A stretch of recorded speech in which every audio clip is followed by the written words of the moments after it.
अरे दादा, कुत्ता तो मैं भी पाल लूं भैया, कुत्ता तो मैं भी पाल लूं, लेकिन मेरे घर वाले कहते हैं कि तू ही बहुत है। कहो प्रेमी भैया, शादी के बाद तू बहुत परेशान लागत हो। अरे का बताई भैया, जब तक हमार उससे शादी नहीं भा रहा तब तक वो कहत रही कि तोहरे लिए हम दुनिया से लड़ लिए, और जब से हमार ओके शादी होगा भैया ना, तब से वो अब रोजे हमसे 4 घंटा तक लड़त ही बाबू। हम तो बर्बाद हो गए शादी के बाद।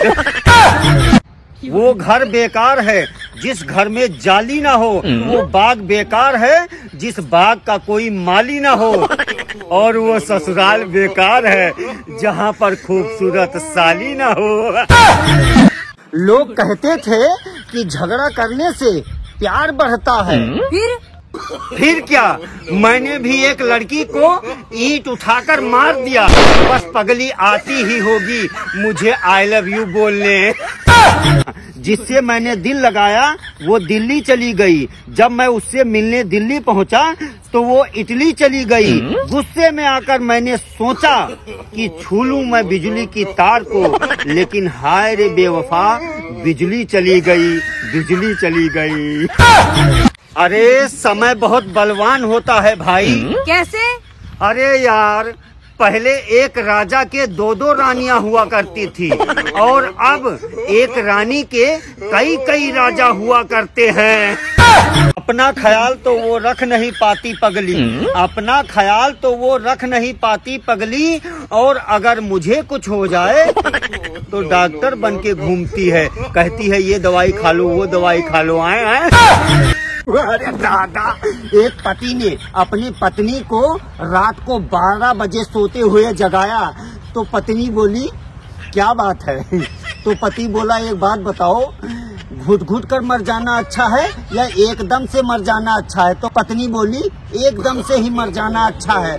तो पति बोला अब दूसरा पैर भी उठाकर मेरे ऊपर रख दो और मैं मर जाऊं।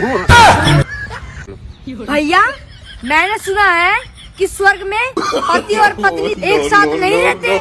हाँ पगले, तभी तो उसे स्वर्ग कहते हैं।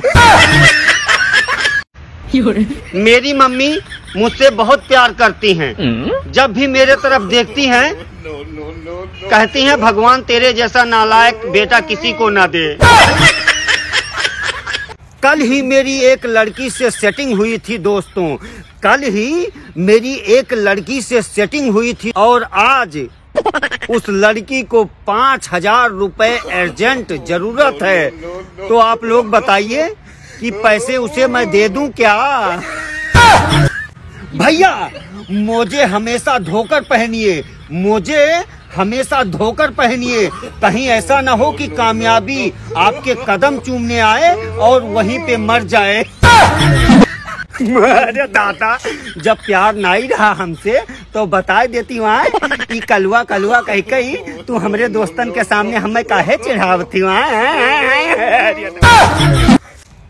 मैं भी आसमान छूना चाहता हूँ दोस्तों, मैं भी आसमान छूना चाहता हूँ दोस्तों, लेकिन ये एरोप्लेन वाले खिड़की नहीं खोलने देते। गया था मैं उसे चॉकलेट देने, अरे गया था मैं उसे चॉकलेट देने, वो बोली अगर देना ही है तो 4 दो, मेरे 3 बच्चे भी हैं। बताओ ऐसा होना चाहिए है? दोस्तों, आप लोगों के प्यार और मोहब्बत की वजह से आज लोग मुझे भगवान का दर्जा देने लगे हैं। जहाँ भी जाता हूँ बस लोग एक ही बात बोलते हैं, हे भगवान ये फिर आ गया। थैंक यू दोस्तों, ये आप लोगों के बिना संभव नहीं था। इश्क की नाव में उसी दिन छेद हो जाता है, अरे इश्क की नाव में उसी दिन छेद हो जाता है जिस दिन प्रेमिका अपनी खूबसूरत सहेली से मिलवाती है। आज मैंने अपनी गर्लफ्रेंड को किसी और के साथ घूमते हुए देखा। कसम से बताता हूँ भैया, अगर मेरी बीवी मेरे साथ नहीं होती तो आज मैं उसे रंगे हाथों पकड़ लेता।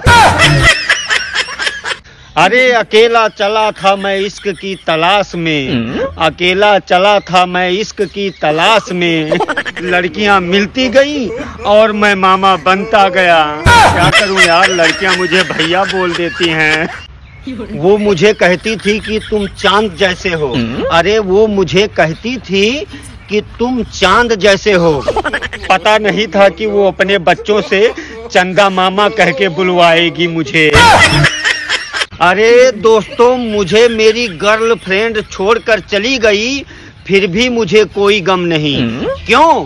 क्योंकि जाते जाते वो पगली मुझे अपने बहन का नंबर दे गई। अब उसकी बहन से मैं बात करता हूँ। लड़कियों की आवाज में बहुत ताकत होती है। लड़कियों की आवाज में बहुत ताकत होती है। मैं खुद लड़कियों की आवाज निकाल कर 2 बार अपना मोबाइल रिचार्ज करवा चुका हूँ किसी लड़के से। अब तो इश्क की हद ही हो गई। अरे यार, अब तो इश्क की हद ही हो गई। अब वो कहती है कि मेरे पति का भी रिचार्ज करवाओ। सोचा था शहर वाली लड़की लाऊंगा तो उसे रोटी बनाना तो आता नहीं होगा, इसलिए वो मुझे बेलन से नहीं मारेगी।